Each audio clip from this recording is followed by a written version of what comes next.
All right, welcome everybody to Games for Kids Before Technology. My name is Carl, this is Steve, and this is Pat, and we're gonna go over and demonstrate the various activities that you can do at home with just the conveniences of your what you have inside your home. The first game is going to be 3-coin hockey. All right, as you see, 3 coins. Steve's gonna demonstrate exactly how to play the game. You start off with 3 coins together close, and he's gonna break the coins up. All right, now, you have 3 moves to try to get the coin into that goal. But the object is to thread the coins between each coin. All right, so, for example, the first move, 1. Now you notice, he threads this coin in between those 2 coins. It has a nice big gap. Second one has to go through, all right, that's 2. Now, if by any chance he hits one of the coins with the other coin, it's a change of possession. He loses that, and then Pat goes. He's got 1 more, a shot attempt on goal. Go. It's a goal, all right? You don't have to hit it into the back of the goal, you just have to get it in between the 2 fingers. All right, now it's Pat's turn. You notice how he breaks the goal, all right? That doesn't count as your 3 moves. 1, oh, Pat, okay. Change of possession. As you see, Pat was kind of inaccurate with the coins, so now it's Steve's turn again. All right, 1, or no, 1, here you go. 2, oh, I'm kind of surprised. Steve is actually a hockey player. I'm a little disappointed right now, but you know. All right, 1, there you go, doesn't count, 1. Oh, didn't go through. These are the things as to why you change possession. If it doesn't go through the 2 coins, or if it hits another coin, you lose possession. If it falls off the table. Or if it falls off the table.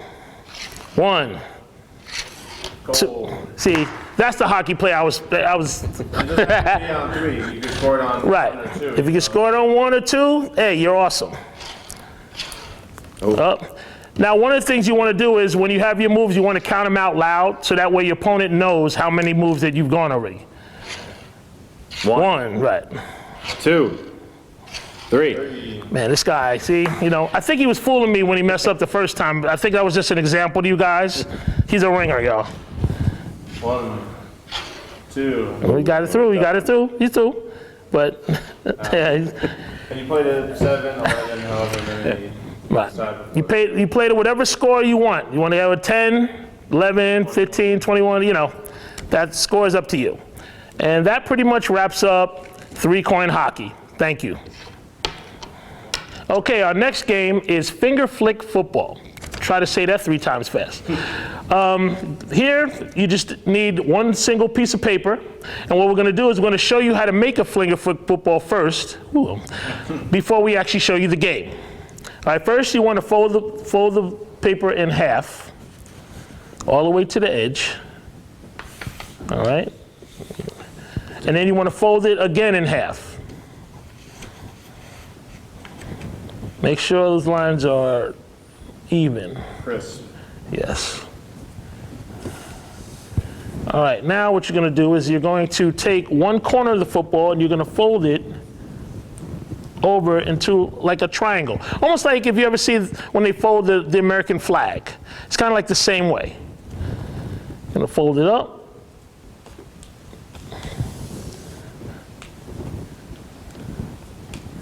Always in a triangular pattern.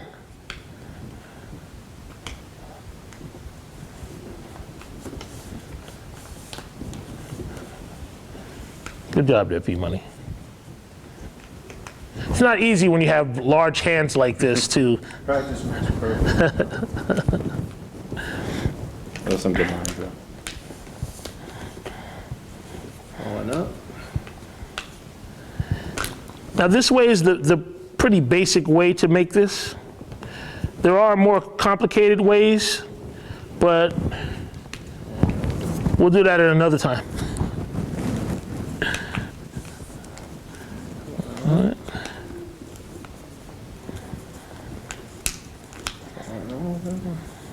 So Carl, it's not gonna flip over again. What should I do? Well, what you're gonna do is you're gonna try to tuck in as best as you can that piece right there. Into this empty flat here. And if it comes out, a simple piece of tape will hold it in place. Try my best here to get this.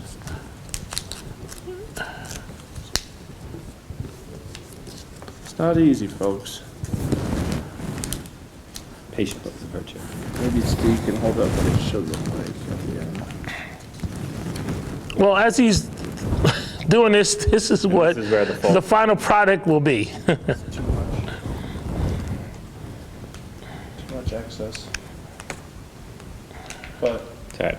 you get it. Yeah. All right, so now we're gonna go into the details of actually how to play the game. All right. Similar to three-coin hockey, it takes 3 hits to get to the other edge. You're gonna start off at the edge of the table, all right? Steve is gonna take a hit, first down, second down. Now, you notice that the finger flick football crested the edge. That is a touchdown, ladies and gentlemen, all right? Now, here's the finger flick part. You now go for the extra point. Pat puts up his hands as to represent a field goal. Steve has to flick the ball through his fingers to the goal. Oh, he did not make it. All right? No air. So there's only 6 points. No extra. So now it is Pat's turn. 1, second down, and a touchdown. Now you always want to, now just before we go into the field goal, you always want to run your finger across the edge here, because you notice how close it is to the edge. If the football doesn't move, it's not a touchdown. Sometimes it could be just borderline. If you see it move, it's a touchdown. All right? That's the way you measure whether it's a touchdown or not. Okay, obviously these guys are not going to be making any NFL field goal team in a while. First down, second down, third down, touchdown. All right. Somebody's going to make a field goal. Oh, that was awful. Second down, third down, touchdown. Obviously, these guys are experts at this. We're out of practice for kicking. Yeah, the field goal. And there you have it, ladies and gentlemen.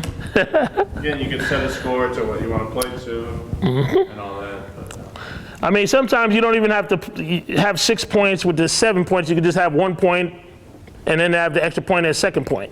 However you want to score it, bottom line is that, ladies and gentlemen, is finger flick football. Thank you. All right, our next activities is jacks.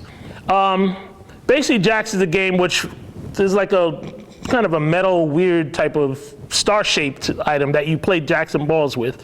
But if you don't have them at home, there's various other things you can use. Skittles, M&Ms, but that's for smaller-handed people. I have big hands, and we just thought of, great suggestion, to use Legos. All right, how you play jacks and balls is as such. That seems like you throw them at your partner. you throw them at your partner. All right, usually there's 10 jacks. We're gonna deal with, I guess, about 7, all right? You spread them out. Now, the first one you do is onesies, where you go to each individual one and you catch. Now you notice the motion.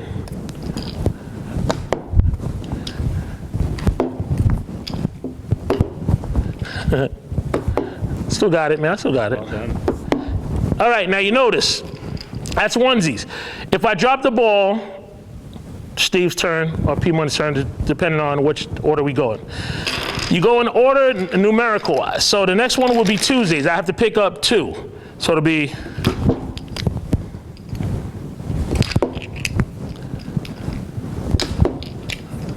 I'm good at this, man. All right, and you go in order. 3Zs, 4Zs, 5Zs, 6Zs. Then, of course, obviously, with 10 jacks or 10 of whatever you're using, you have to grab all 10 at the same time. Now, I don't know if my hand is big enough to get all 10, but I'll try. Bigger pieces of All right, we're gonna try with what I got here to just kind of speed it up a little bit. There's no way I'm getting that. Okay, so I'll try it one more time. You kind of, all right, fake it, man.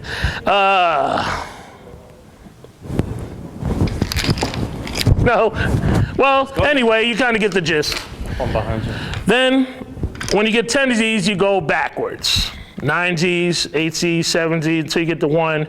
That's how you win the game of jacks and balls. Again, you can use various objects if you don't have the jacks themselves. But if you ever get a chance to get jacks, it's a great game. And, oh, okay. Keep going. All right.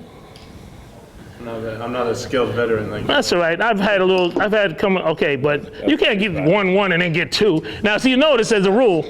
Oh, you practice? Okay. All right, see? I got the hang of it. More than 5 is going to be rough.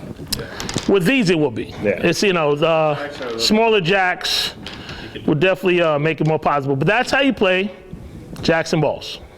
Thank you. Okay, our next activity is making a paper airplane. We're going to go with the old school jet style way, where you fold a piece of computer paper, or whatever paper you have, in half. All right? Then you take one side of the paper, and you fold it down, as I try to get the folds in it, because I'm feeling all nervous. Fold this down this way. All right? You almost want to make a triangular pattern with one half of the paper. All right? It should look like this to start. All right? Then you take the other side and you fold it down that way. All right? Try to keep your lines nice and even. Okay? This isn't that even, but now what you're going to do is you're going to take another fold and you're going to fold it down this way in an angular triangle pattern. See, now I got it, man. I'm confused. Now what you did was you took this like this, right? Yeah. Now you fold this. So what you're going to do here, right, you're doing that, and you're going to fold it down that way, all the way to the end. Same thing, you're going to fold it down the crease like that, okay? And you're going to do that on both sides. Sleek. Okay, now this is pretty much your basic. Hold on, we can fold it. Let's see, can I make it one more fold? Let me make it one more fold, make it even sleeker. Do that again? I don't think I can handle that now. You can do it, you can do it, you can do it. It will. Trust. Streamlined Superfighter F-15 jet. All right. All right. And it'll look like this. There we go. We're looking jetish right Mine's here. not aerodynamic. See the?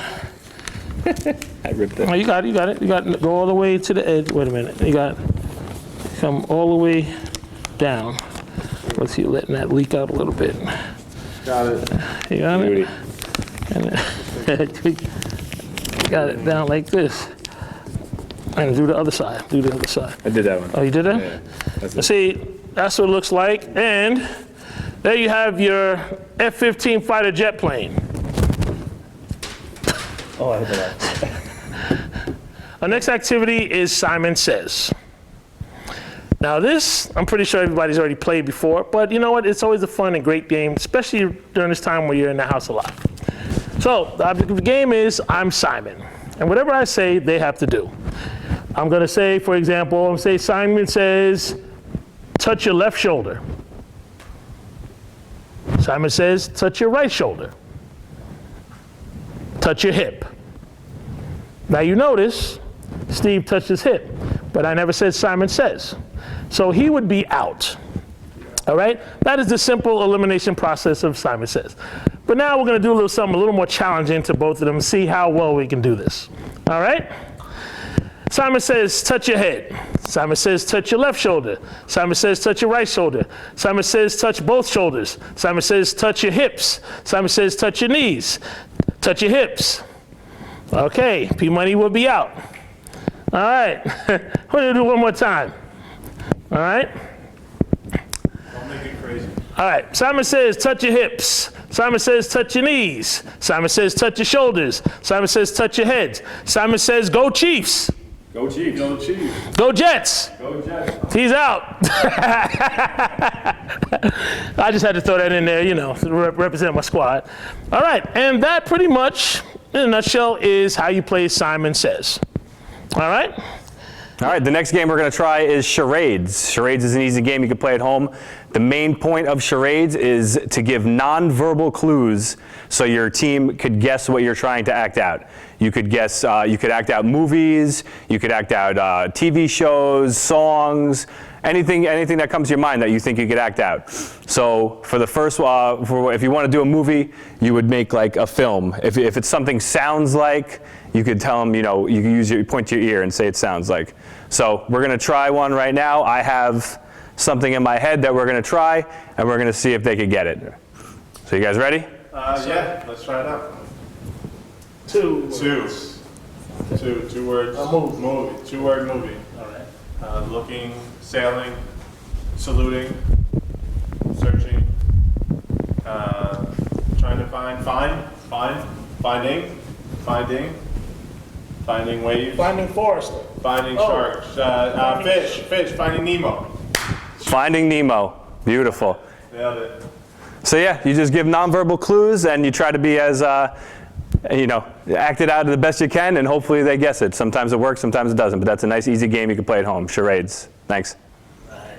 All right, our next activity is freeze dance.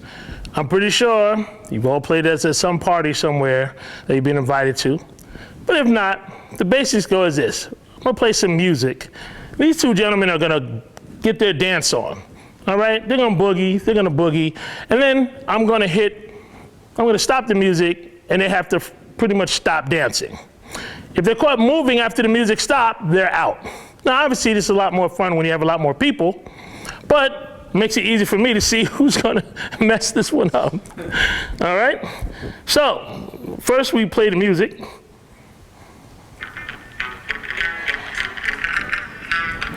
All right. Now, I would suggest don't do a lot of jumping up and down, because if you're in the air when the music stops, there's no way you can not move, because gravity will win. All right. A little Earth, Wind, and Fire, Shining Star.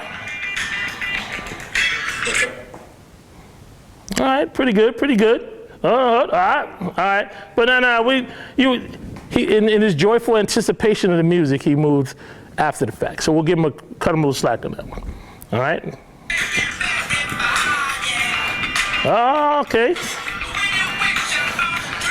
You know, P Money doing the Batman. You know, I remember that. I see that. Uh-oh. Get him, Steve.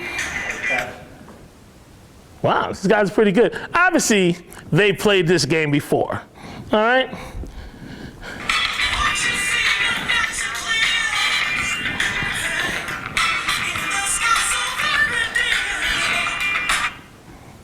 Oh, P Money was moved. So that would make him out, and Steve will be the winner. And that, ladies and gentlemen, is how you play freeze dance. Like I said, you can play whatever music you want, have as many people as you want. Everybody can have a good time. Even you, who's a judge, can get up there and dance and boogie yourself. Because when it comes to music, it's all about having fun. That's pretty much it. That's the first session of our... Can be a kid without technology? Games for kids before technology. There you go. Thank you. And again, thank you, P Money. Thank you, Steve. And I'm Carl. And see you the next time. Peace.